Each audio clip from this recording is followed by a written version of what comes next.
story's over. Welcome to the end. After 15 years, Supernatural is coming to an end. With the end of this beloved show comes the end of an era, the end of a carefully crafted universe filled with supernatural creatures as well as the hunters determined to take them out.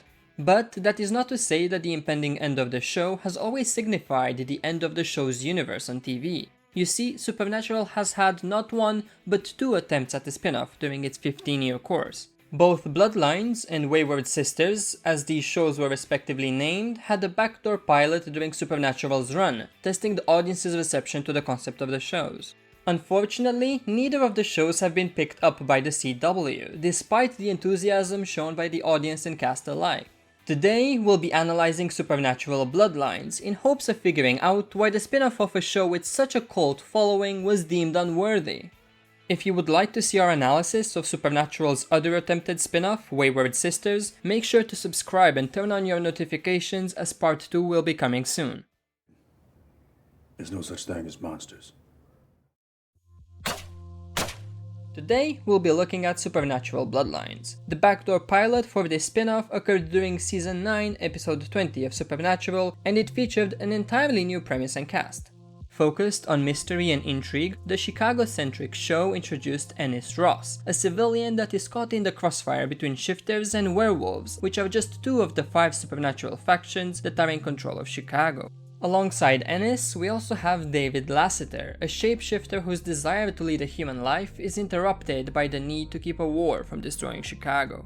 Together with the Winchesters, our protagonists track down a mysterious murderer, aiming to avenge their dead fiancé and brother respectively, as well as rescue a member of the werewolf family. However, the episode is not as simple as it may appear. Ross's father was presumably a regular person that is now dead or missing, yet Ross finds silver bullets in one of his old boxes and receives a phone call from him at the end of the episode.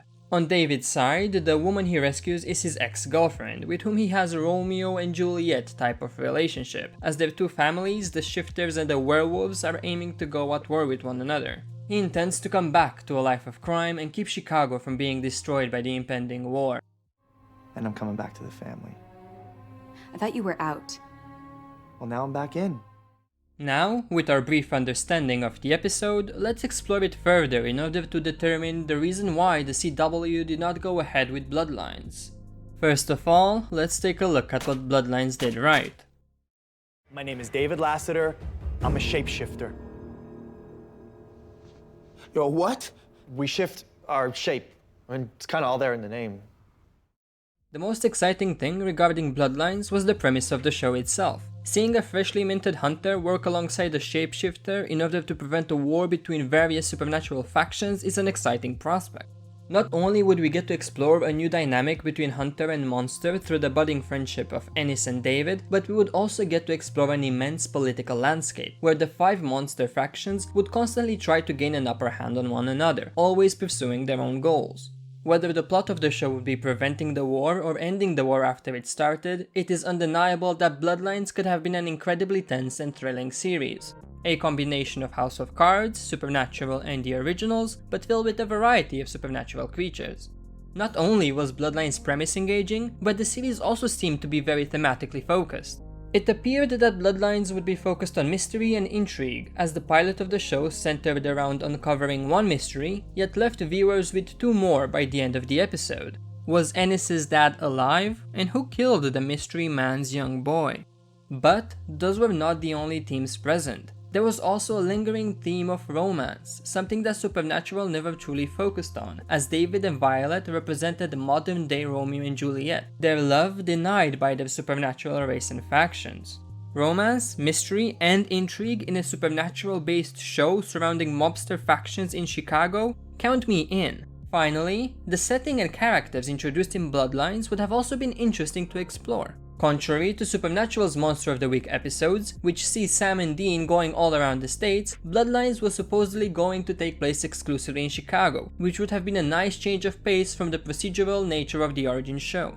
Further distinguishing itself from Supernatural, Bloodlines was also going to have an expansive cast of interconnected characters, as it was bound to explore the dynamics within factions as well as those between factions. We would have the adventurous beginner hunter Ennis, the peacekeeping David, the violent and reckless Margot and Julian, and the gentle and secretive Violet, not to mention the potential for more characters to appear as the show progressed. All in all, the premise, themes, and setting appeared capable of providing viewers with a decent if not great series. That being said, let's find out why the show ended up not being picked up by the CW the following year. This is what Bloodlines did wrong. Alright, Sammy, give him the talk. As a minor first point, I would like to address the timing of the episode. Now, as we all very well know, Supernatural does not have many episodes during its seasons that focus on the main plot. Instead, Supernatural follows this formula.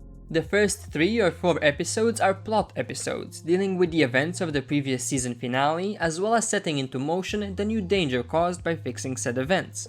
The last 3 or 4 episodes are also plot episodes. They deal with the climax of the current story arc, how everything is coming together and our protagonists have to face off against an even greater evil than before, often making some form of sacrifice or going through some type of trial. This space between these two extremes, this space is called the filler zone. In the filler zone, we have a variety of episodes. We have Monster of the Week episodes, where Sam and Dean investigate a case and hunt a monster. We have guest star episodes, where the focus is placed on recurring cast members rather than Sam and Dean. We have zany episodes, all of which are original in their own way, such as a day being told from the perspective of Dean's car, the Impala. And of course, we do have some plot episodes peppered throughout, often reminding us of the main plot and making small advancements or turns in the story. The backdoor pilot for Bloodlines, unfortunately, it takes place in this area. Despite the later parts of the season often being used for the advancement and resolution of the main plot, this filler episode feels like an unnecessary block in the advancement of the story, all because of when it occurs.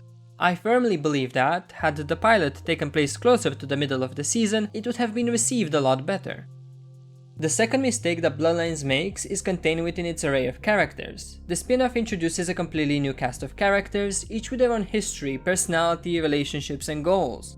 Due to the large number of characters, as well as their inherent complexity, we don't get the opportunity to fully explore the possibilities found within the show's premise. We don't get to see why Margot wants war so desperately, or why the werewolves and the shapeshifters are basically stuck in a cold war with one another. We also don't get a chance to explore Ennis's history or his connection to Freddy. Not to mention that we are now fully introduced to all of the supernatural races that are in control of Chicago.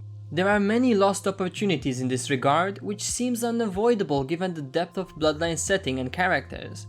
The third mistake that Bloodlines makes? The protagonist follows the exact path of Sam Winchester. Ennis Ross is a regular person until his fiancée is killed. The death of his loved one puts him on the path towards becoming a hunter, killing monsters and finding out where his missing father is. Sound familiar? That's because in season 1, Sam Winchester has already gone back to normalcy, living with his girlfriend Jess, before her death and his brother's return puts him back on the path of a hunter, killing monsters and finding out where his missing dad is. The two origin stories are a bit too similar if you ask me. The last mistake that Bloodlines makes is not emphasizing upon the protagonists. Supernatural is not built upon the world that the characters live in. It's not built upon the monsters of the week, or built upon Sam and Dean as individual characters. Supernatural is built upon Sam and Dean as a collective. The fans have fallen in love with the show and effectively formed a cult following because of who those two brothers are and how they interact with each other. They might have favorites in either of the Winchester brothers, but they follow the show because of both of them, admiring the bond that they share.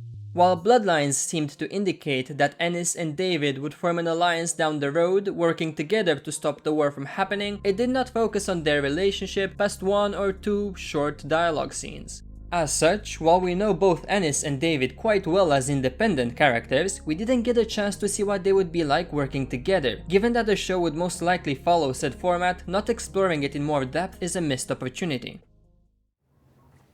There was nothing you could have done. That's supposed to make me feel better?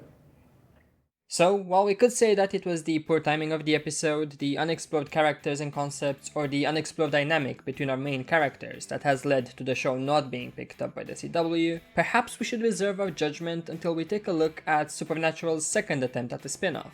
After taking a look at Wayward Sisters, we'll certainly know why the CW has not picked up any of Supernatural's attempted spin-offs. Spoiler alert, the reason won't surprise you. What do you think? Did you like Bloodlines, or did you find that it wasn't good enough of a supernatural spin-off? Let us know in the comment section below. As always, thank you for watching, keep writing! Hey, you made it to the end! Thank you so much for watching. Remember to subscribe and turn on the notification bell if you'd like to be kept up to date with what's coming next. Part 2 will look at Wayward Sisters and finally answer our question. If you don't subscribe, I'll send one of the Winchesters your way. Yeah, totally. Anyway, thank you for watching. Bye.